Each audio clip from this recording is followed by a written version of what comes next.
नमस्कार दोस्तों, जोहार जागरण में आप लोग का स्वागत है।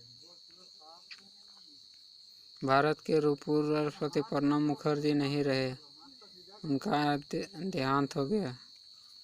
पूर्व राष्ट्रपति प्रणब मुखर्जी का निधन। 84 साल की उम्र में अंतिम सांस, कई दिनों से अस्पताल में भर्ती थे। भारत रत्न पूर्व राष्ट्रपति प्रणब मुखर्जी का निधन हो गया है। सोमवार को 84 उम्र में अंतिम सांस ली। वह पिछले कई दिनों से बीमार थे और दिल्ली के आर्मी हॉस्पिटल में भर्ती थे। बीते दिनों प्रणब मुखर्जी कोरोना पॉजिटिव पाए गए थे। उनकी सर्जरी भी हुई थी।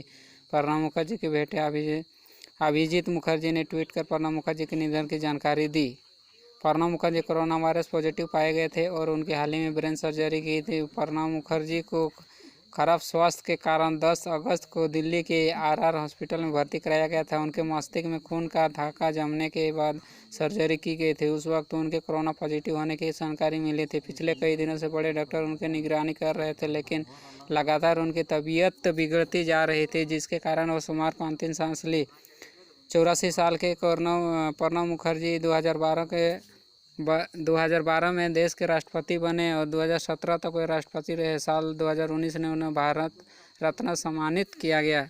पीएम मोदी ने ट्वीट कर श्रद्धांजलि दिया और प्रधानमंत्री मोदी ने प्रणब मुखर्जी के निधन पर दुख व्यक्त किया। पीएम मोदी ने लिखा कि प्रणब मुखर्जी के निधन पर पूरा देश दुखी है। वह एक स्टेटमेंट थे जिन्होंने राजनीतिक क्षेत्र, सामाजिक क्षेत्र के हर तबके की सेवा की। प्रणब मुखर्जी ने अपने राजनीतिक करियर के दौरान आर्थिक, सामाजिक क्षेत्र में योगदान दिया। वो एक शानदार सांसद थे और हमेशा के लिए जवाब देते थे। राष्ट्रपति समेत कई दिग्गजों ने श्रद्धांजलि। प्रणब मुखर्जी के निधन पर राष्ट्रपति रामनाथ कोविंद ट्वीट कर श्रद्धांजलि दी। रामनाथ कोविंद ने ट्वीट में लिखा कि प्रणब मुखर्जी निधन के खास खबर सुनकर दुख हुआ।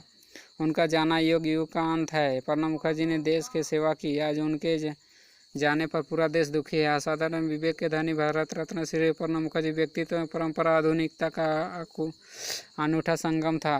5वें दशक के अपने शानदार सार्वजनिक जीवन में अनेक उच्च पदों पर आसीन रहते हुए सदैव जमीन से जुड़े रहे। सौभाग्य मिलनसार के कारण राजनीतिक क्षेत्र में थे। रक्षा मंत्री राजनाथ सिंह ने ट्वीट कर प्रणब मुखर्जी की श्रद्धांजलि दी। उन्होंने ट्वीट कर लिखा कि प्रणब मुखर्जी को देश के हर तबके का सम्मान प्राप्त था। उनका निधन एक निजी क्षति है जिनके पास सार्वजनिक जीवन के हर क्षेत्र का सम्मान था। राजनाथ ने लिखा कि प्रणब मुखर्जी का जीवन बेहद साधारण था, इसी तरह उन्होंने देश की सेवा की। गृह मंत्री अमित शाह ने ट्वीट कर प्रणब मुखर्जी के निधन पर दुख व्यक्त किया। लिखा कि भारत रत्न प्रणब मुखर्जी एक शानदार नेता थे जिन्होंने देश की सेवा की। प्रणब मुखर्जी राजनीतिक करियर पूरे देश के लिए गर्व की बात है।